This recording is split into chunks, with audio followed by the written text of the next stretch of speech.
So, if you've been watching my channel, you would know that I do a lot of videos on tech stuff. You know, I do a lot of videos on like some animation stuff,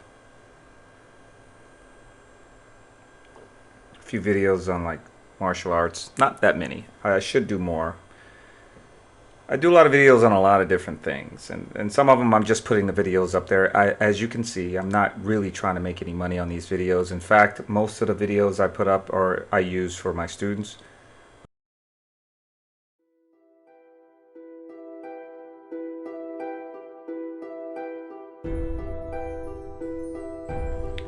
This story began early 80s, I would say. It was on the elementary school grounds, on the playground where it started. I was with my two friends, two of my best friends, I think, at the time. We were bragging about how many times each of us saw the 1973 movie The Exorcist and Alone in the Dark. My friend Dio, he said he saw it 3 times. Okay, he saw it 3 times last week. Chris, he jumped in and he said he saw it 3 times last night. And to add to that, he saw it one more time before coming to school. Now, that might sound plausible to people these days, but really at the time I was questioning that because you got to understand, at the time, it wasn't that easy to watch a movie. You see, there was, first of all, in order to watch a movie, it was VHS. Number one, you couldn't get it from home. There was no internet. You had to either get your parents to allow you to rent an R-rated movie, or you had to have some extra money on you. Whichever means you got that money, and pay some sort of homeless guy to pretend to be your parents so that way you can get that rental. So that's the first thing. The second thing, you had to find an old movie, an old VHS tape that you can record over. So when you got the rental, you can go ahead and record the movie, the rental, on top of that movie, so that when you return the rental, you can watch it those 3 or 4 or however many times you were going to watch it. You know, this was before they had even the protection 100% on there, and it was ways around the protection. And finally, you had to always rewind the movie. When you were done watching a movie during these days, it was a process. You hoped that your VHS machine didn't break the tape, but so even if it didn't, it took a while to rewind a long movie. In some cases, if the machine was broken, it took as long to rewind the movie as it would to watch 20% of the movie. So that was the other thing. VHS tapes, you'd find at this time, it required manipulating your parents to watch a movie. It required manipulating your parents. You had to find money somehow to rent the movie. You had to copy the movie. And you had to play that VHS tape on a bad, faded color TV that barely worked half the time. So that's how it was. So when Chris said that, I was questioning a few things. However, I was a special case, you see. Although my friends, they had to hide the fact that they were renting an R-rated movie. In my case, it was like regular. I mean, in my case, I was almost forced to watch bad movies, scary movies, rated R. It didn't matter which rating it was. My mom didn't even go by that. My mom was actually considered with my friends. This is why they would hang out at my house all the time. They considered my mom almost like the queen of horror movies. She even had action movies and stuff like that, but she really loved the horror movies. And one of her favorite was The Exorcist. So for me, I was almost forced to watch these movies. And for me, The Exorcist, I remember watching that movie when I was a baby almost, when I could barely talk. All right. So while most kids were learning to read, I was watching movies like The Chopping Mall and Silent Night, Deadly Night. So really watching, Exorcist 3 times really wasn't a big deal for me so much. I still found it to be scary though. So let's not kid ourselves there. I still found it to be scary, even at that time. But I didn't want to win this competition by doing something I know I could do by simply watching The Exorcist 3 times or more times than they did. I wanted to show just how tough I was. So what I did was I spoke the unspeakable. I told them that not only did I watch The Exorcist last night, and I didn't give them a number, but I also told them that I did the Bloody Mary ritual. Now, many of you out there who don't understand what the Bloody Mary ritual is, I'll get into that. But I not only told them I did the Bloody Mary ritual, I told them I did it in the dark. And I did it by myself, which was a huge thing. You know, you are like the bravest person in the world to just do the Bloody Mary ritual with a group. And to do it by yourself, you're just out of this world. You should have seen their faces. It was almost like they were looking at a ghost or a dead man walking, because many of us had this idea that the Bloody Mary ritual would get you even afterwards, so you're basically cursed.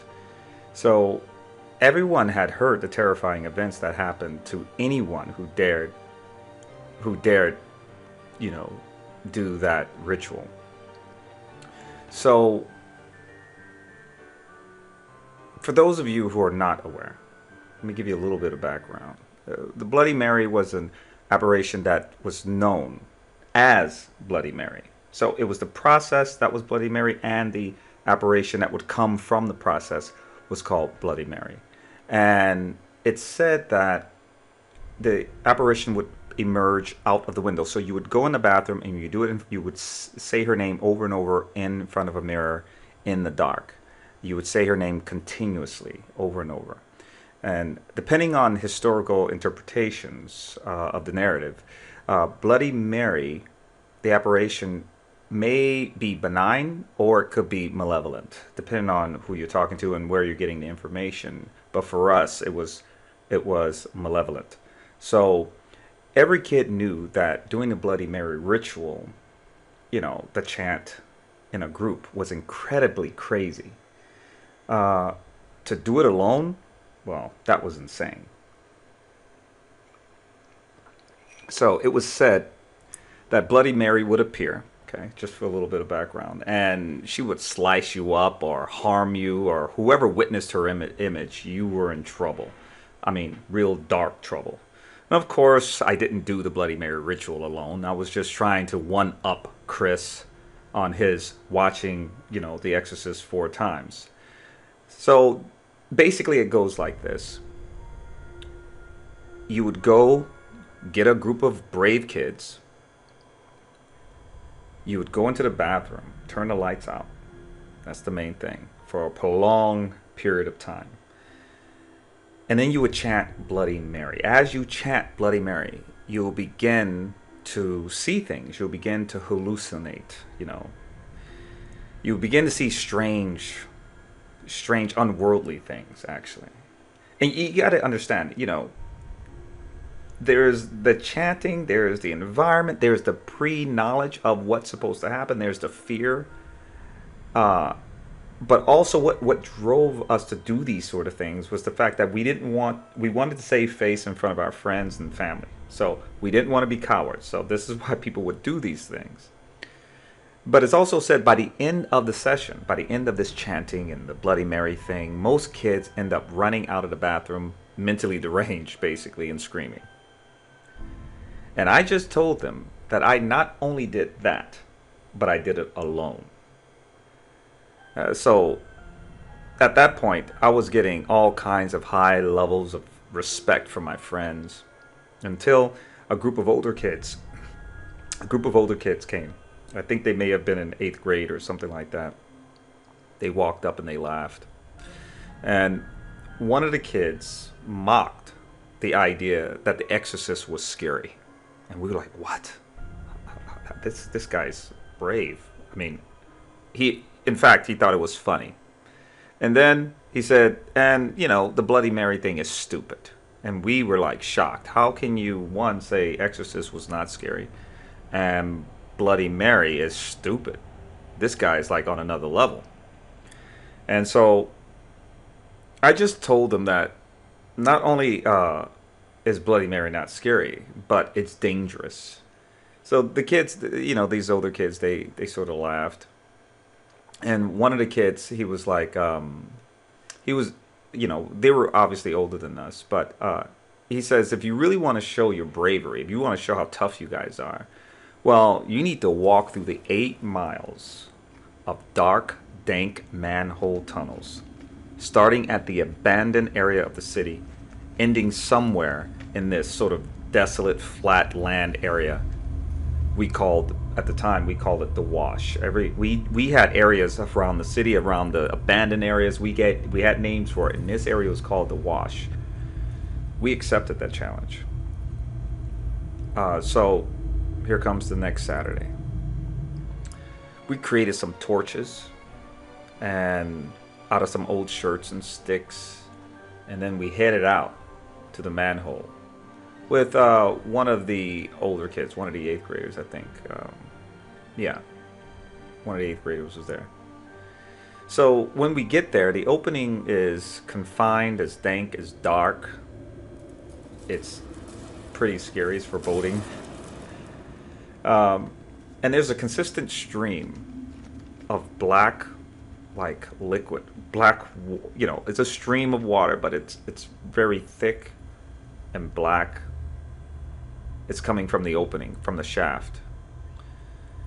The cement walls were covered in satanic symbols, and along with some Bible verses and some phrases and stuff like that. I remember, yeah, it spanned throughout as it went. The text and the graffiti spanned into the darkness, and you can feel like this breeze coming from the area that was not outside. It was basically almost like calling you inside of this place. So we all stepped into the manhole. First, it was the older kid. He stepped first, and that's what got us to move in. And then we followed him. So we began walking. In the beginning, we were yelling into the darkness, like just screaming and yelling to hear our echo. But at the same time, we were doing it to sort of bring down the tension and bring down the fear. And we would hear our echoes come back, and we would laugh and talk about different things. This made the whole journey less scary, because you're talking miles and miles in the dark, and we had these torches. So after about, I'd say 1 hour, our torches ended up going out. We were surrounded by this cold cement, the sound of thick water below us. It was weird. The darkness felt like it was a blanket over our head. There was this sound of tapping, scurrying of rats and bugs. And the surrounding darkness actually gave us a feeling that this is how exactly it would feel if you were in a tomb and you were going to get buried alive, or you were trapped someplace. So luckily we were along with each other, because it was just pitch dark. You could not see anything. So we all agreed to hold on to the shoulder of the person in front. We walked for hours until we got to the end, and it was an accomplishment, and we did it. So, but then again, we had to walk back. We could now go back to the school and brag about how we did it, how we walked through the manhole. We can explain everything in great detail. We can talk about the torches. We can talk about how the walls looked, and that water, I guess, that was flowing through, that black water that was going through. And we can garner the respect from all the kids, which we did. And so, and even the older kids said, yeah, we went through, and it wasn't, and you think back at these things, like, man, a lot of things could have gone wrong at that time, but it didn't. So here comes the next year. We challenge a new kid named Nathan to prove his worth by walking through the manhole. This time, we were the veterans, and we felt confident. We did it before, we could do it again. This time we were going to take some flashlights. We weren't going to do the whole torch thing, because last time the torches went out, and we're not going to do that. And this time we're going to go prepared. So we packed some backpacks, some snacks, and anything else that we needed. As we approached the manhole, we noticed what looked like an animal skull stick.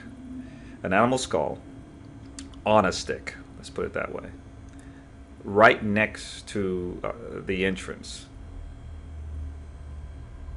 We saw even more satanic symbols written on the wall, more detailed. And the water that flowed out this time was seemingly more thick and muddy and backed up by sticks, branches, and all kinds of trash. Time has not been kind to this place. Cracks in the cement. This is only after a year, evidently. So, a lot of things have happened in this place. It was interesting because Nathan, this is his first time here.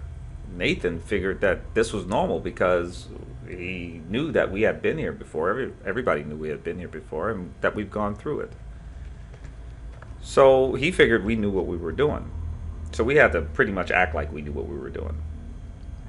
But you could feel how the rest of us, how we wanted someone to say, hey, let's get out of here. We wanted someone to back out of this whole thing.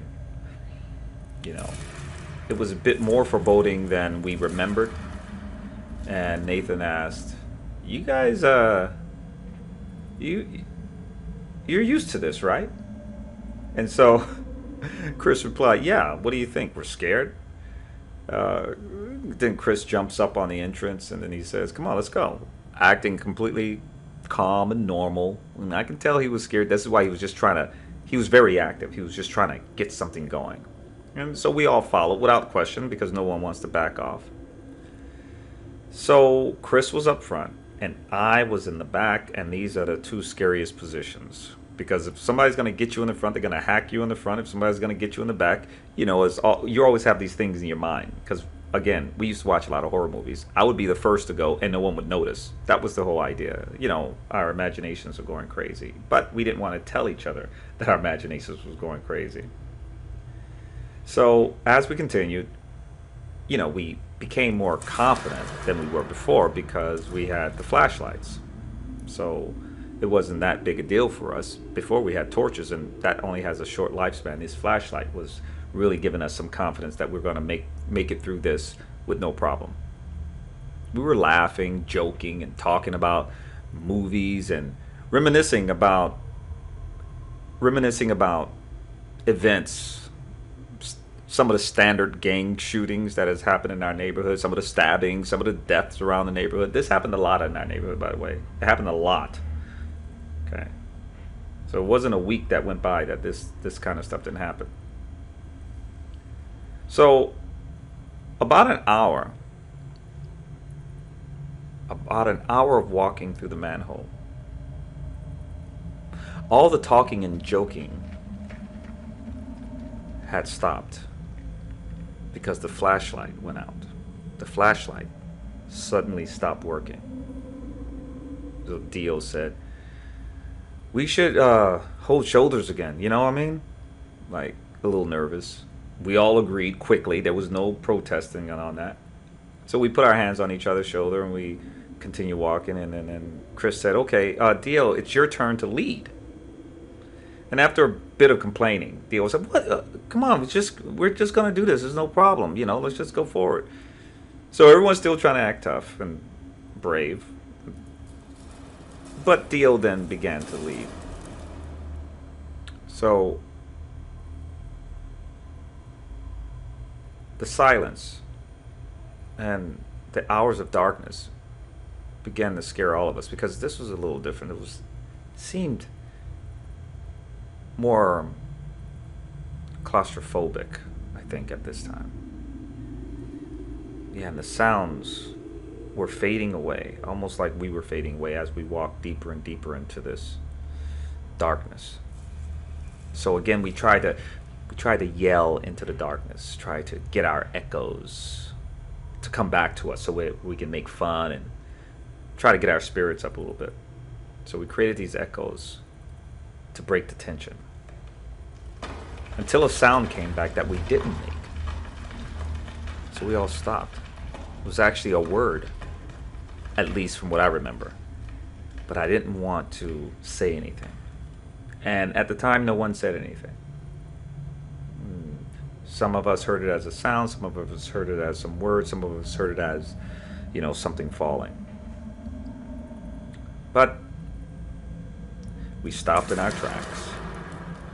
And Nathan asked, "Is this normal?" And I said, "Oh, well, it's probably some debris or something like that. Being moved by the water or something. Obviously there's water up there. There's some debris moving. Moving something. Something fell." And Chris asked, "What water?" There was no water below us. No mud. It actually, at this point, we didn't notice until now, it felt completely dry. So Nathan wanted to go back. And we told him, "Hey, you can go back. And, if you go back, you're a wimp. You're a wimp if you go back," we kept telling them. And we're going to tell everybody on the playground. And you can tell, even though we're saying that, we hope he still wants to go back. So we continued to walk ahead until we saw a light, a small light, far ahead. It's so far ahead. Now, keep in mind, you can see far ahead at this point, but very little, because the darkness is so powerful, and it's this sort of tube that you're looking down. And we don't have a flashlight. All we can see is the flicker of some light far ahead.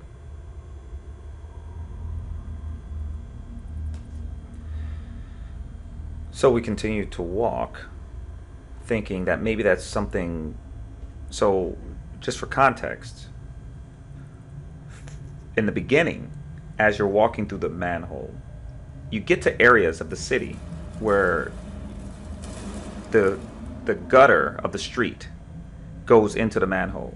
And so there's a little light that comes in through that, right? So we figured maybe it could be something like that as well, that's flickering off of something on the ground, something along that lines.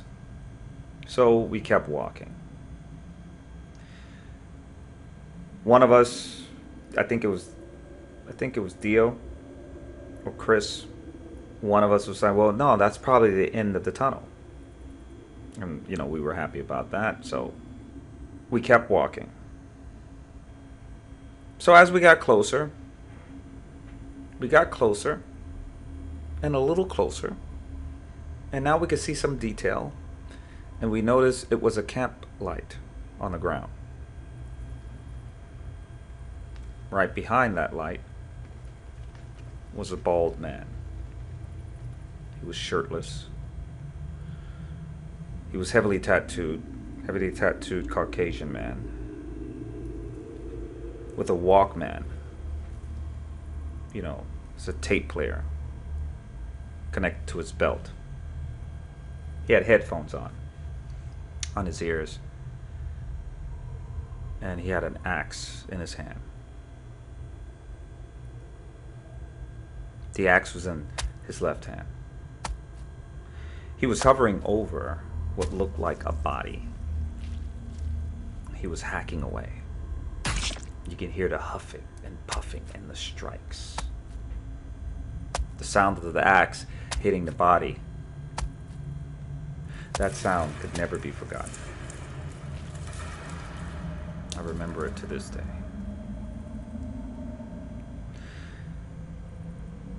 The sound each hit seems like it took a piece of us away as children. It seemed like every strike, and we were sitting there watching this. We all were frozen, surrounded by darkness, this cold concrete, and the sound of metal piercing flesh.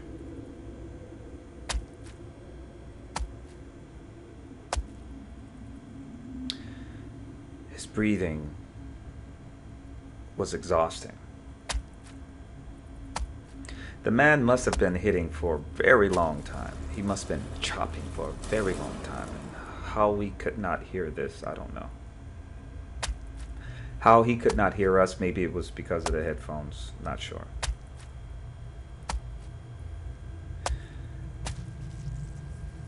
We all were frozen with fear. And Nathan turned around, broke every bit of our fear, and ran away screaming. I mean, like a curdling scream. He just, in my ear, he just almost dropped all of us, just ran away screaming. The man stopped mid-swing.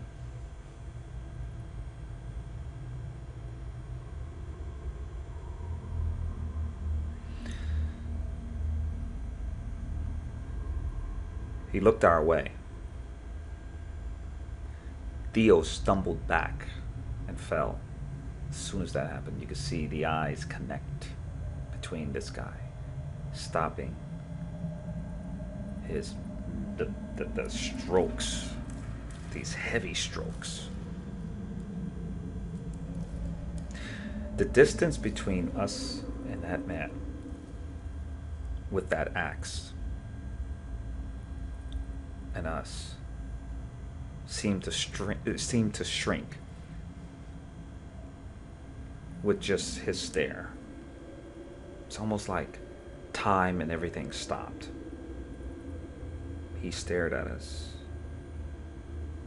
And maybe he couldn't see us. Maybe he only saw, maybe he was trying to figure out what it was because we didn't have a light. We were far enough away to maybe that is a possibility, but I believe he could. After the running, after the screaming, he took his earphones off. From Nathan, after he ran and screamed.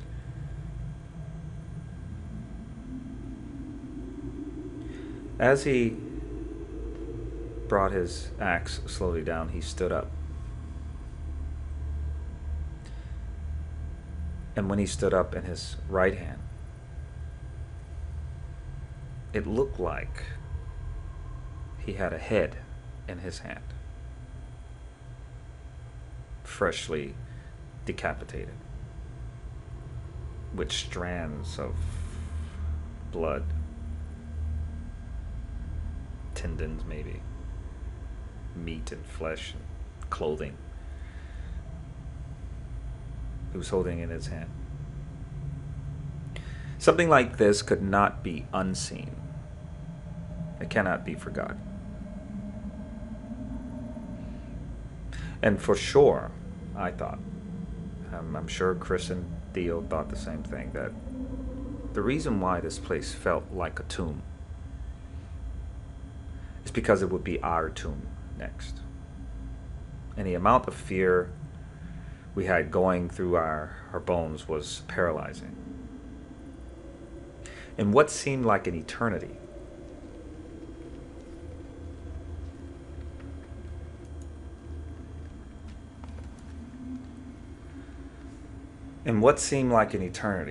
the man slowly removed his headphones, tilted his head, because he was too tall for the manhole, it looked like. And without notice, he began chasing us. We turned and ran screaming for miles. I believe we were screaming the whole way back. We pushed each other out of the way. There was no friendship there when we were trying to get out of there. We tried to climb over each other, scratch each other, push and punch each other to get ahead. None of us looked back. We eventually passed Nathan, who had ran before us, by shoving him to the side. I don't know, but I don't know how that man didn't catch up to us. Maybe it was because he was too tall for the manhole, and maybe he had to run in a crouched manner, perhaps. And when we got to the entrance or the exit,